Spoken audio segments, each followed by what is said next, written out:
자, 오늘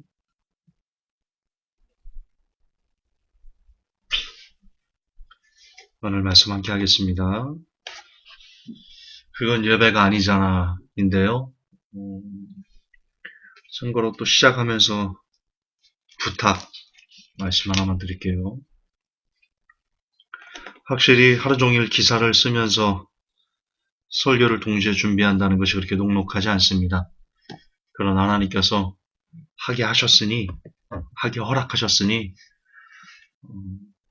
여러분 제가 하루 종일 기사 쓰면서 설교도 정상적으로 준비할 수 있는 그런 능력도 제게 허락해 달라고 저를 위해서 기도할 때 기도해 주시면 좋겠습니다. 자, 오늘 설교 바로 갑니다. 그건 예배가 아니잖아. 어떤 교회가 있었는데요. 목사님께서 설교만 하면 사람들이 좁니다. 딴청을 부리거나 그런 교회가 있었습니다. 근데 어느 날은 목사님의 말씀이 무지무지 길었는데도 교인들이 시선을 돌리지 않고 목사님을 뚫어지게 바라봤습니다. 목사님이 너무나 감격했어요. 너무나 감격했어요. 평소보다 그래서 더 길었어요.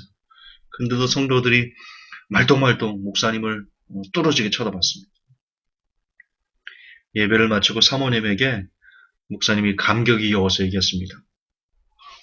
여보, 오늘 설교 괜찮았나 봐. 교인들은 모두 나를 뚫어지게 보더군. 그러자 사모님 말, 아유, 누가 강직사한테 시계를 걸어놨어요. 그렇습니다. 교인들이 목사님을 본 게 아니고 목사님 뒤에 시계를 계속 보면서 시간을 잰 겁니다. 목사님이 언제 설교를 끝나나? 5분 후에 끝나나? 안 끝나나? 10분 후에 끝나나? 그래서 계속 목사님이 언제 끝날까? 설교를 언제 끝날까를 시간을 재는 그런 일이 있었다. 그런 전설이 있었다.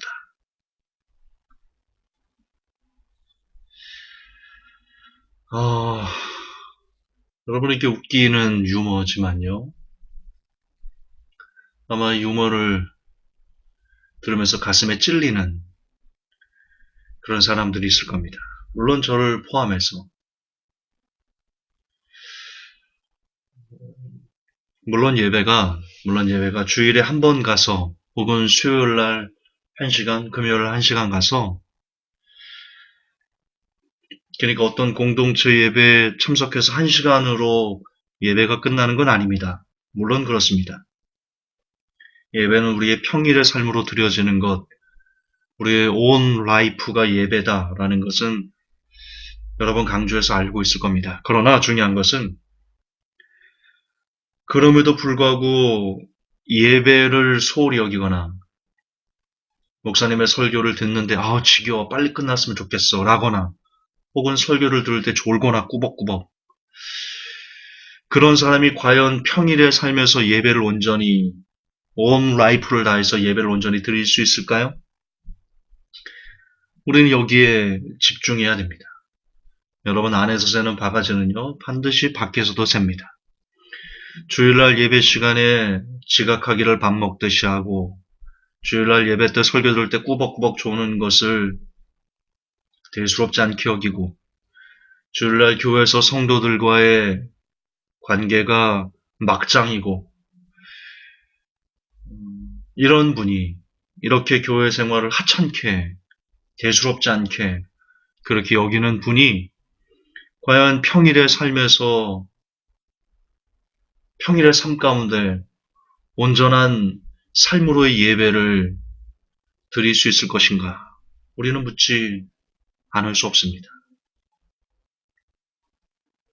거듭 반복하지만 주일 예배, 수요 예배, 금요 예배 1시간씩 드리는 것 그것이 예배의 전부는 아닙니다. 그러나 그것이 예배의 전부가 아니라고 그런 예배들을 소홀히 여기는 면죄부가 주어지는 것도 아닙니다. 예를 들어 드릴까요? 여러분 공부 잘하는 학생 중에 수업 시간에 땡땡이 치는 학생을 본 적 있으십니까? 저는 학창 시절에 공부를 참 잘했습니다. 아시죠? 저희 어머니가 진짜 고등학교 때는 잘난 척하고 그냥 설교를 위해서 고등학교 때 저희 어머니 같이 설교를 듣고 계시는데 반에서 1등을 놓친 적이 없습니다. 저 인문계였습니다. 대학도 제 성적 정도였으면 굉장히 좋은 대학을 들어갈 수 있었습니다. 근데 저의 수업 태도는요, 굉장히 발랐습니다. 수업 시간에 존 적 한 번도 없고요.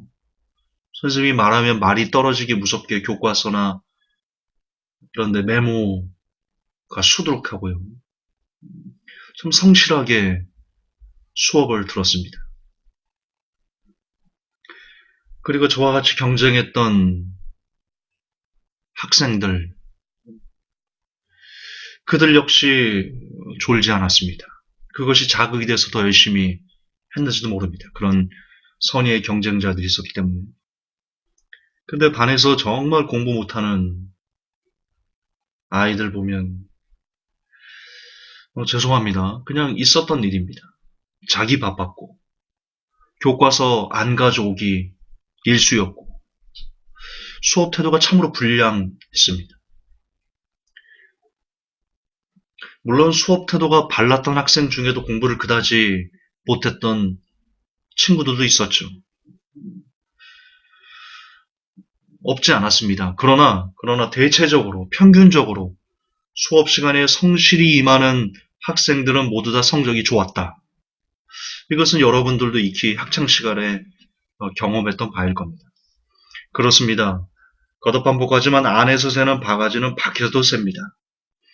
그 사람의 수업 태도가 그 사람의 성적을 좌우하듯 그 사람이 예배 시간에 드리는 그리고 교회에서 성도들과 맺어가는 그 관계성을 보면 대체적으로 저 사람이 밖에서도 어떻게 신앙생활을 하겠구나라는 것을 어느 정도는 물론 그게 가식적인 면이 있을 수 있습니다. 그러나 사람은 느낍니다. 저 사람이 가식적으로 하나님을 예배하는지 시간 때우기 예배인지 아니면 정말 하나님을 사모해서 예배드리는지를 우리는 영의 동물이기 때문에 알 수 있습니다. 물론 포장할 수 있지만 그러나 그 포장 너머의 마음도 심령 상태도 우리는 어느 정도 읽을 수 있습니다.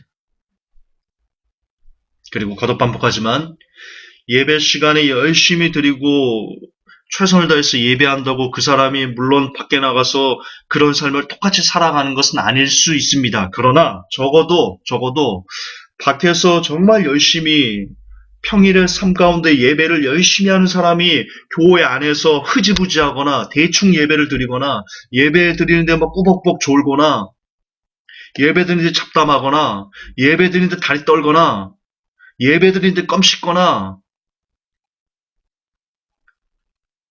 찬양하는데 딴짓하거나 그럴 수는 없습니다. 그럴 수는 없습니다.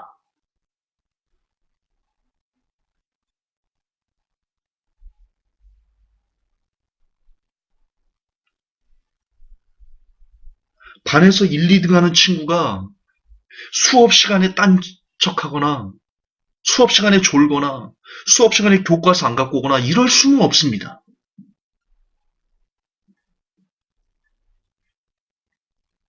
지금 여러분의 예배의 모습은 어떻습니까? 손톱 물었었습니까? 꾸벅꾸벅 조십니까? 공적인 예배에 정해진 그 예배 시간에 늦는 것을 밥 먹듯이 하십니까? 여러분의 믿음을 점검하셔야 됩니다.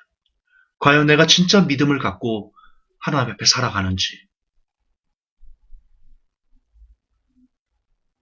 헌금에 많고 적으면 중요하지 않습니다. 그러나 제가 전도사 일을 했을 때 벌써 10 몇 년 전이죠. 참 기억에 남는 할머니 집사님이 계십니다. 그분은 못 배우셨습니다. 그런데 제가 전도사 때 헌금, 개척교회라 제가 헌금 개수를 했거든요. 안타깝게도 저희 교회는 이름을 썼어요. 제가 목사님이 아니었기 때문에 그것을 쓰지 마라 이렇게 못했는데. 그래서 누가 어떤 헌금을 드렸는지 이름을 썼기 때문에 다 압니다. 할머니 집사님이 계셨습니다.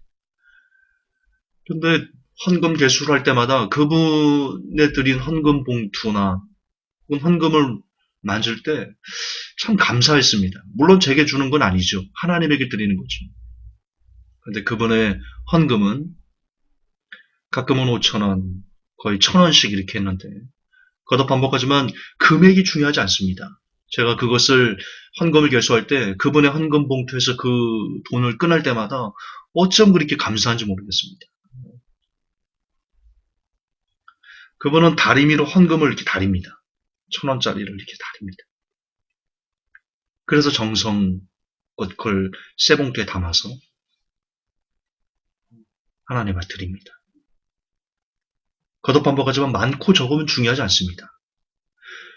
어떤 헌금보다도 늘 그렇게 정성껏 준비된 다리미로 다려서 비록 새 돈이 아닐지라도 다리미로 다려서 그렇게 빳빳하게 만들어서 하나님께 드리는 그 정성이 헌금 개수를 하는 입장에서도 얼마나 그렇게 기분이 좋던지요.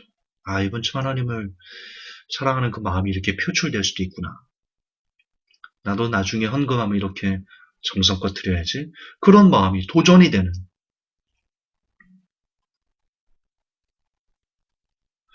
여러분은 하나님한테 헌금 드릴 때 어떻게 합니까? 대충 헌금 시간 오면 미리 준비되지 않은 헌금 웬만하면 드리지 마십시오. 저 회복교회 예배할 때 헌금할 때 제가 종종 말씀드렸죠. 미리 준비되지 않은 헌금 있으면 드리지 말라. 기억나실 겁니다. 이제 헌금 시간 되니까 예배 끝나고 헌금 시간 되니까 대충 바구니 돌릴 때 우리는 바구니는 안 돌렸는데 대충 바구니 돌릴 때 주머니에서 지갑 꺼내가지고 이렇게 10,000원짜리 있으면 건너뛰고 50,000원짜리 있으면 건너뛰고 1,000원 이렇게 해가지고 대충 두고 그거는 헌금이 아닙니다. 적선합니까? 하나님이 거짓입니까? 적선할 때 그러잖아요. 지하철에서 앞이 안 보이는 분이 이렇게 올 때 보면 준비되지 않았는데 지갑 꺼내가지고 10,000원짜리 없으면 탁 치고 10,000원짜리 옆에 1,000원짜리 이렇게 해가지고 적선하잖아요. 앞에 안 보이는 분한테. 그런 거예요? 하나님도 그런 거예요? 준비되지 않은 헌금은 하지 마세요. 토요일 날 미리 하나님 앞에 감사한 마음으로 준비된 예물 그런 것만 하나님 받으시지. 예배 끝나고 닥쳐가지고 그게 뭔 헌금이에요, 그게. 하나님은 그런 걸 원하지 않아요. 하나님은 우리에게 돈을 원하는 게 아니시거든요. 제가 여러 번 설교했잖아요. 하나님이 모든 걸 다 갖고 계세요.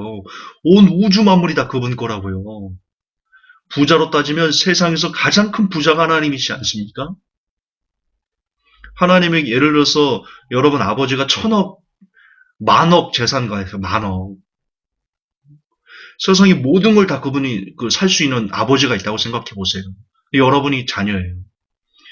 그 10,000억 가진 아버지한테 여러분이 100만 원을 드린다, 1,000만 원을 드린다.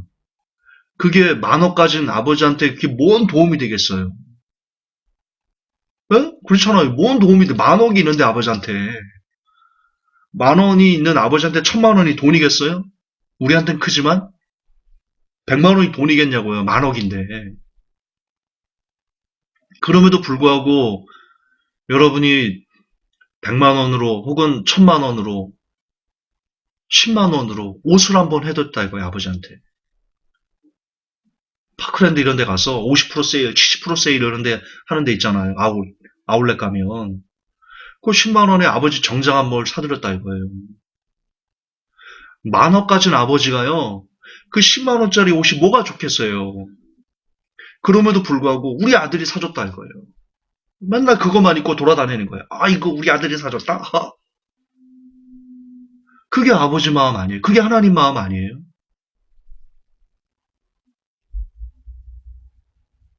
하나님은요, 우리가 헌금 많이 내고 적게 내는 곳은 관심이 없어요. 왜? 그분 이미 다 갖고 계시잖아요. 중요한 것은요, 여러분이 1,000원을 드리든, 100원을 드리든 10원을 드리든 정말 하나님 내게 이것을 주셔서 감사하고 내가 그래도 하나님께 빈손으로 오지 않고 드릴 것 있게 하셔서 감사해요. 하나님 고마워요. 감사해요. 일주일 동안 잘 지켜줘서 감사해요. 하나님 사랑해요. 라는 마음으로 정성을 다해서 드리는 그 중심의 마음, 그 예물, 그게 좋으신 거죠, 하나님. 최순실처럼 건축헌금 많이 할 테니까 하나님 정유라 뭐 금메달 따게 해주세요. 이런 거래하는 이런 쓰레기는 이런 쓰레기 같은 마음은 하나님이 받지 않죠. 당장 쓰레기통에 쳐넣으라고 하죠. 그게 하늘나라로 올라가지도 않습니다. 혹 정신없어서 하늘나라로 그게 올라간다 할지라도 하나님께서 그거 보시고는요. 야 가브리엘 이거 저기 갖다 버려. 아유 더러워서 내가 이거 나 손 씻고 올게. 하나님 세면 내가 손 씻을 거예요. 그 헌금 만졌다고.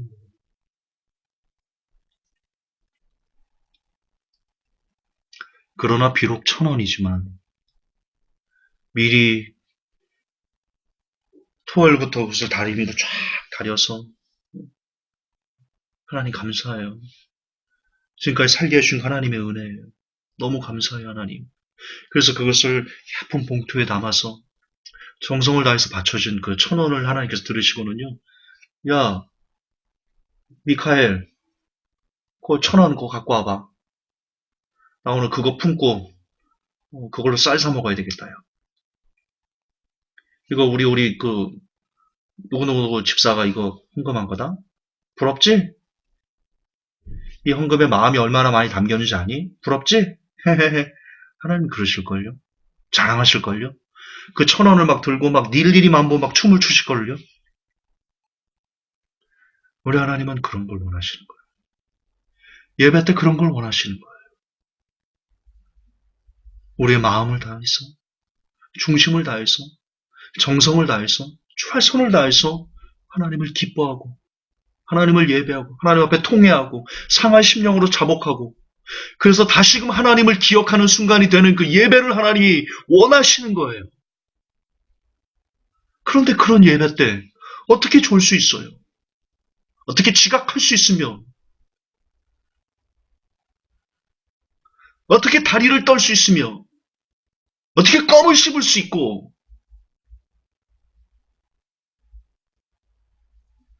어떻게 빨리 끝나기를, 이 예배가 어떻게 하면 빨리 끝나기를 기대하고 고대하고 소망할 수 있어요.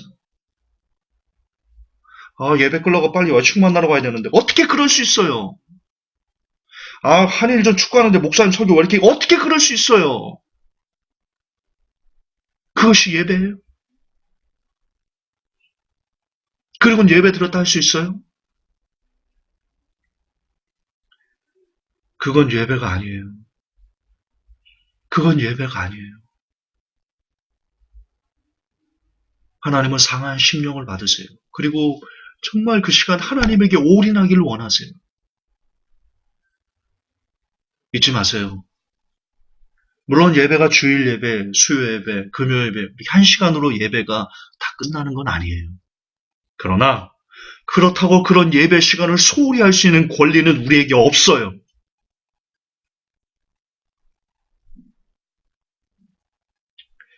정말 여러분 각자의 삶에서 최선을 다한 예배를 하나님께 드리고 있다면 그런 모습이 공동 예배 시간에도 반드시 아름다운 열매로 표출되어야만 한다는 것 잊지 마시기를 예수님의 이름으로 축복합니다. 우리 안에서도 최선을 다해서 예배하고 밖에서도 예배당 문을 나가서도 삶 가운데서도 열심을 다해 예배할 줄 아는 그런 하나님께서 참으로 원하시는 예배자의 삶을 살아내는 복된 회복교회 성도가 되시기를 부탁드립니다. 하나님, 지금 우리의 예배는 어떤 모습입니까? 지금 우리가 하나님께 드리는 예물은 어떤 것입니까? 지금 우리가 하나님 앞에 살아가는 삶의 자세와 예배의 모습들은 과연 어떻습니까? 하나님, 부디 우리가 안에서도 밖에서도 늘 똑같이 하나님을 중심을 다해서 섬길 줄 아는 그런 사람들 되게 하시고, 공적 예배도 참으로 소중히 중심을 다해 정성을 다해 하나님을 생각하고 하나님 앞에 상한 마음을 토해낼 줄 아는 그런 예배에 소중히 여길 줄 아는 사람들, 성도들 되게 하여 주옵소서. 우리 구주 예수님 이름 받들어 기도하옵나이다. 아멘.